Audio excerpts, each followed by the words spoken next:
Train the muscles, not the joints.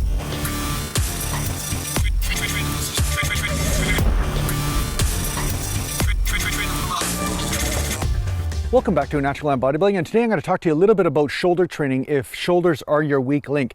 Now, I just had somebody ask me, how can they train their shoulders every day without overtraining? Or is that even okay? Or is this a technique that they should try? Now, the thing is about training a body part every day, you know, there is no such thing as every day, really. I mean, you do need some days off every week that you train. If it's not one day, maybe it's two, maybe it's three. You're gonna have to see how your body recovers and see what you need. But I find it's pretty standard to need at least one day off a week, if not two, right?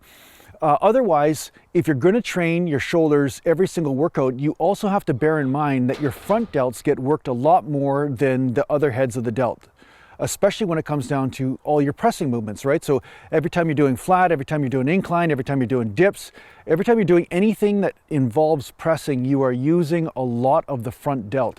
So that's why what I'd recommend, if you want to bring up your shoulders and you feel that doing a super high frequency type of training for your shoulders is necessary, I would highly recommend that you concentrate mostly on the side and the rear delts, and then here and there do some shoulder pressing exercises. But for the most part, you would do your side delts or your rear delts or your rotator cuff exercises every day, right? So one day you might do side delts, another day you might just do rear delts, another day you just might do rotator cuff exercises.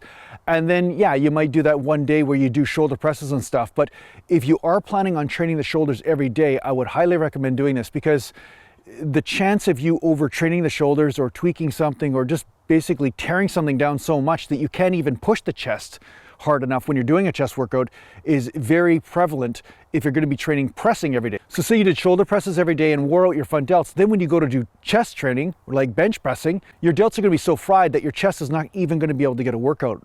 So it's important for you to also understand that prevention of injury is the first and foremost thing, along with actually being able to train the rest of the body as well, right? So if your delts are so burned out that you're risking an injury, or you're not even able to train your chest properly, I mean, maybe you have a huge balloony chest, I don't know, but say you don't, these things are going to be something to consider, right? So for the most part, I find a lot of times guys have weak delts or small delts, not because the front delts, most of the time it's not because the front delts are small. Most of the time it's because the side delts and the rear delts and the rotator cuff is not worked enough, and therefore they're not getting that softball type of shoulder or that rounded type shoulder. So I highly recommend you concentrate more on the side, rear delts, and the external rotator cuff muscles, and this will help your shoulders become bigger and balloony, with lowering the chance of overtraining if you're going to be training shoulders every day. So yeah, that's how I would attack that. If I had decided that I'm going to train shoulders every day, I would do it this way. But yeah, feel free to experiment on your own and see what works for you. But that's how I would do it. So I hope this helps out in your training. Thanks a lot for watching. And if you need to get hold of me, just go to naturallandbodybuilding.com. And thanks to the Patreon supporters, and take care for now. Mountain.